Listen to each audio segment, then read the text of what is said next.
Bonjour, ici Christelle, bienvenue dans cette vidéo sur ma préparation vers Saint-Jacques-de-Compostelle. Alors aujourd'hui, je réponds à une demande que j'ai eue plusieurs fois, de connaître le contenu de mon sac à dos. Donc là, comme je pars très bientôt et que le sac est prêt, je vais le défaire avec vous pour vous montrer ce qu'il y a dedans, et pour les curieux ou pour ceux qui veulent partir. Donc du coup, j'ai fait mon sac en me basant sur, soit j'ai fait pas mal de recherches sur internet, ou alors j'ai des amis qui ont fait le chemin, donc j'ai récupéré la liste de leurs sacs, j'ai discuté avec eux. Donc je vais faire la vidéo en plusieurs parties, sinon ça va être un petit peu indigeste. Donc déjà le sac, moi je pars avec un 38 litres, vous voyez c'est marqué ici, 38 litres et ça rentre largement. Donc voilà, j'ai pas mal d'amis qui l'ont fait avec un 40 litres. Si vous voulez prendre plus, libre à vous, sachant que moi j'emmène pas de matériel de camping, donc j'ai pas de tente, rien pour faire à manger. J'ai déjà mis dessus une coquille comme vous pouvez le voir. En fait la coquille c'est important parce que normalement on la met quand on a fait déjà le chemin. Mais les associations m'ont conseillé de la mettre à l'avance parce que c'est un signe quand même sur le chemin qui permet d'être repéré. Alors à l'extérieur du sac il y a deux choses. Il y a ma cape de pluie premièrement qui est une Red Light, le plus léger sur le marché. Je vais essayer de vous mettre après la liste en dessous téléchargeable. J'ai fait une feuille Excel avec tout ce que j'emmène aussi pour faire ma checklist avant le départ et où j'ai pesé tout ce que je vais prendre, donc je vais vous la mettre en téléchargement si ça vous intéresse. Et de l'autre côté, à l'extérieur, j'ai mes guêtres. Donc des guêtres Décathlon tout simples, pas chères. Sur la poche devant, il va y avoir mon carnet, un petit carnet pour noter des choses. Et puis du thé, une petite bricole. Sur la poche qui est tout au-dessus, je vais mettre... c'est un kawaii de... Enfin, c'est pas vraiment un kawaii parce que c'est surtout un couvent. C'est un couvent de running. Donc en fait, j'emmène pas de parka vraiment étanche. Ça sera la cape de pluie qui va me servir si jamais il pleut. Et ça, donc c'est juste un petit coupe-vent qui se replie. Là, il y a une poche pour en remettre dedans, qui se replie et qui prend vraiment pas de place et qui pèse même pas 100 grammes et qui me permet, si jamais il y a du vent, de me protéger en partie. Et là, au-dessus, j'ai aussi la casquette, donc casquette ou chapeau en cas de soleil, facilement accessible. Et puis, dans l'autre poche qui est dessous, là, j'ai une paire de chaussettes de rechange pour pouvoir les changer le midi. C'est ce qu'on m'a conseillé pour éviter les ampoules. Et puis j'ai un gobelet, donc c'est aussi un gobelet Red Light, hein, c'est quand même une marque sympa, qui se déplie, ce qui fait que c'est tout léger et que ça ne prend pas de place. Ensuite, juste au-dessus à l'intérieur, alors je vais emmener, comme moi je pars en avril et que j'ai un petit peu peur d'avoir froid, je vais quand même emmener deux choses pour me tenir chaud. Cette première micro polaire qui est plutôt pour du running, donc qui est quand même un petit peu aérée sur les côtés et qui fait que j'aurai pas trop chaud le soir.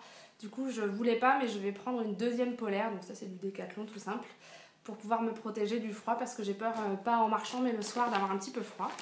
Les chaussures de rechange pour le soir, donc je pars avec juste mes chaussures de randonnée et ces chaussures là. Et donc ça c'est des chaussures toutes légères, ça fait même pas 300 grammes que j'ai trouvé sur les marchés. La semelle peut prendre l'eau, ça craint pas, c'est en corde donc c'est hyper confortable. Et donc vous allez voir, on emballe le maximum de choses dans des sachets plastiques pour plusieurs raisons. Un, pour les isoler les uns des autres pour la propreté, mais surtout pour, si jamais il pleut, éviter que ce soit mouillé à l'intérieur du sac, ou si la poche à eau, comme vous allez voir, craque, il peut toujours y avoir des problèmes.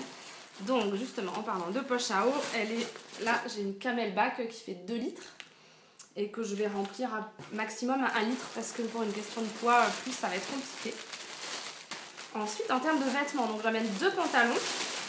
Je fais un petit peu de bruit, hein, c'est le sac plastique. J'emmène 2 pantalons techniques, un Salomon et puis un autre qui est un classique et un qui est shortable, qui se transforme, on peut, avec une fermeture éclair, le transformer en Bermuda. Et puis un collant technique qui va me servir si j'ai froid et aussi comme pyjama pour dormir.